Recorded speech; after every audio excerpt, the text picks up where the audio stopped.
My life used to be picture perfect. A loving wife, great kids, a peaceful home, and best friends who lived just across the street. Sheethead and Sarah, that's what we'll call them, weren't just our neighbors. They were family. Our kids played together every day. We hosted dinners together, went on vacations together, and spent weekends like one big, happy family. I trusted Shithead like a brother. My wife and Sarah were inseparable. We had built a small world together, safe, simple, perfect.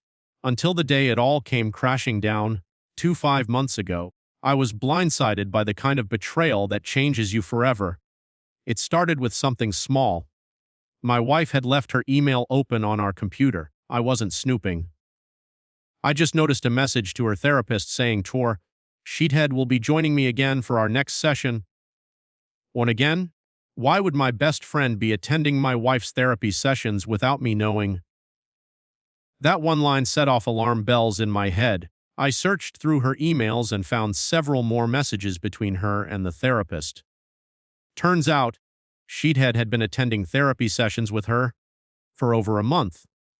Then I checked our phone records. They had been exchanging hundreds of texts every single day. By December, it reached almost 500 messages a day. And here's the worst part. During Thanksgiving and Christmas, while both our families were together under one roof, smiling, eating, celebrating, they were texting each other from across the room. They'd been doing it for months. Right in front of us, right in front of Sarah, right in front of me. When I finally confronted my wife, she broke down. She didn't deny it. She said, "I love him.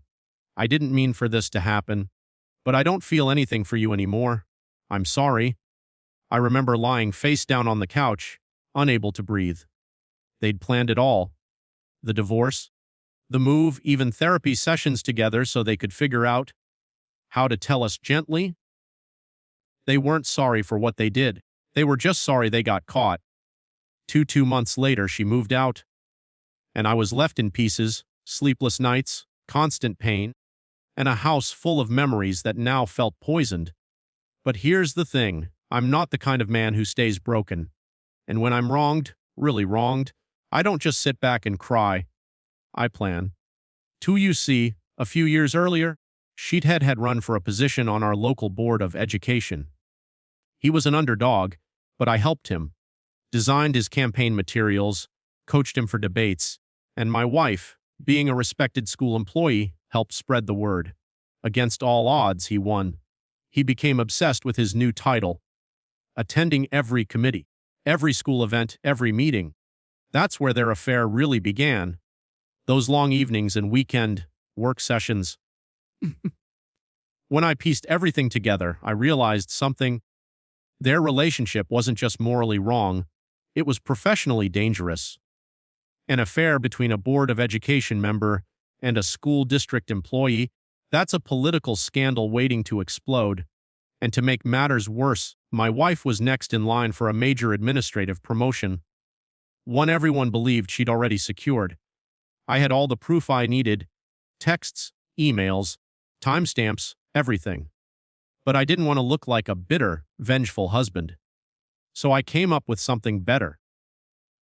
I created a fictional character, Furious Friend, who had supposedly found out about their affair and was threatening to expose them publicly at the next board meeting.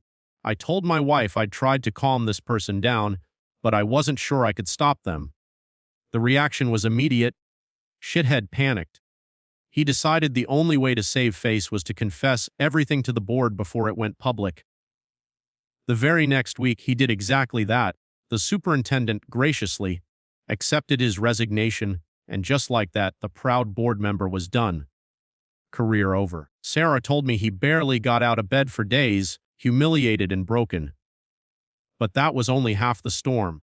When the superintendent, a longtime friend of both of them, learned about the affair, he called my wife in tears. He told her that, politically, it would be impossible to promote her anymore. The job she had worked years for, the raise she was counting on, gone. They quietly gave the position to someone else. Rumors spread across the entire district. Everyone had expected her to get the role. She couldn't even go out without people asking for, "Hey, congrats on the new position." She'd just smile, excuse herself, and go cry in the bathroom. Two weeks later, when the dust had settled, I told them both the truth. There was never any furious friend. It was me. Their faces when I said that, I'll never forget it. Now, word of their affair has spread across our small town. My wife's once spotless reputation is gone. She's still working in the district, but everyone knows. Shithead barely leaves his house anymore. The man who once bragged about his public role now hides behind drawn curtains, mowing his lawn when no one's watching. He's moving soon to a cheap little townhouse. Most of his money now goes to child support. They say they're trying to make it work together. I honestly wish them luck.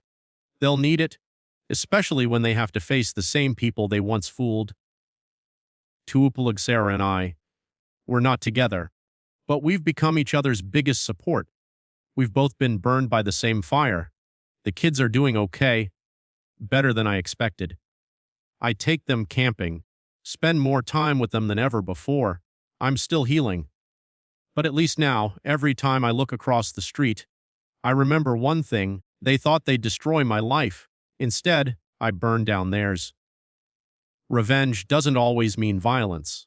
Sometimes, it just means letting people ruin themselves. With a little help from you,